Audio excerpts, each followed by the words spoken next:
Rangers, and welcome to Ranger Ruby YouTube channel. Today in this video, I'll be going over how I write my Flat Ranger letters. Let's go ahead and dive right on in. Okay, now, so you on the other side of the screen might be wondering, Ranger Ruby, didn't you make this video like 2 weeks ago? Why are you making it again? And here's the answer to that. In that video, I showed you how to write a Flat Ranger letter, how to make the Flat Ranger, where to send it, how to do all of that.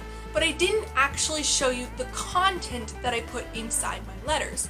And recently I got a comment requesting that I show you some of the questions and how I format my letters. So here is that video.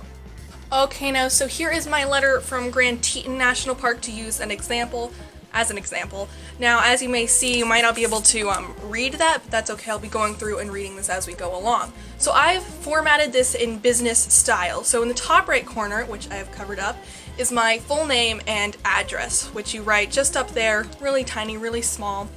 And then here you write the full name of the park and you write the park's address.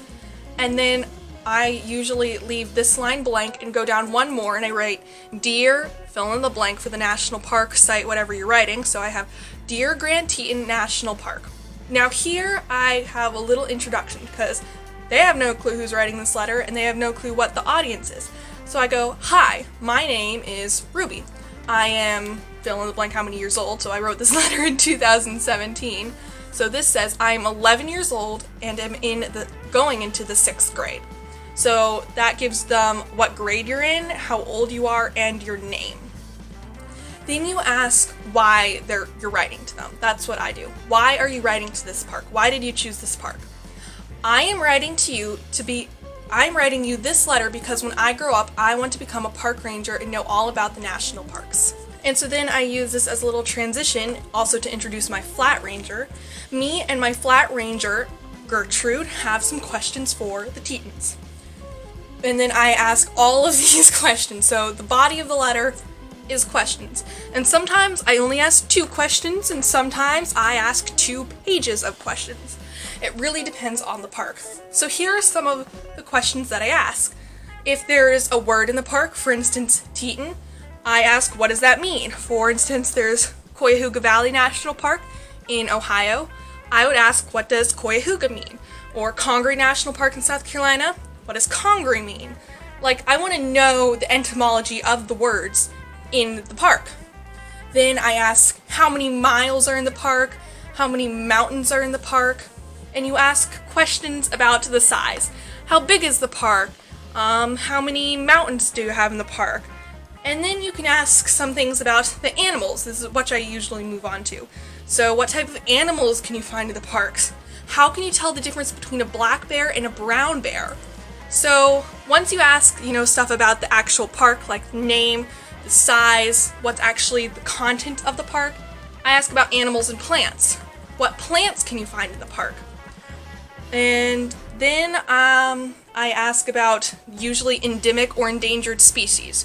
So endemic means animals that can be only found in that one location, and endangered means animals that are obviously endangered. And then there's also invasive species and what you can do about those. Then you ask questions a bit more specific to the park. So for Grand Teton, I see this cabin in all the pictures of the park, and so I ask, what is so special about the cabin that I see in all the pictures? Like, I want to know that. Then again, I ask some questions about the park. How big is the park? When did this area become a national park? So I always like to know when it became a national park, what president designated a national park. Those are just facts that I like to know.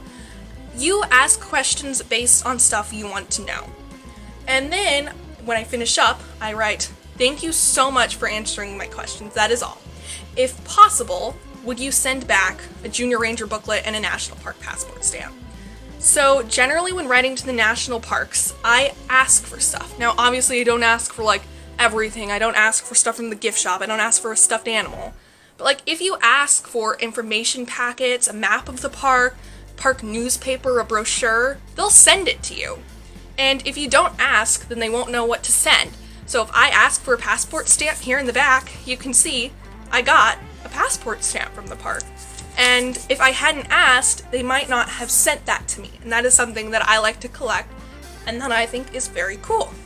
So then I always thank the Rangers for their time because they took time to read my letter, took time to write a letter back and send stuff back. So I said, thank you so much for your time. And then I sign off, and generally I sign off my name, and I also sign off my Flat Ranger's name because I think it's cute, and also because I introduced my Flat Ranger up here, so why not sign them off as well. Well everybody, that's the end in today's video. I hope you enjoyed it. If you did, please be sure to give this video a huge thumbs up and comment down below with your thoughts. I'd love to hear from you. Also be sure to click the red subscribe button and the little bell next to it to always know when I post new videos. Thank you so much for watching again, and I shall see you in another video. Bye!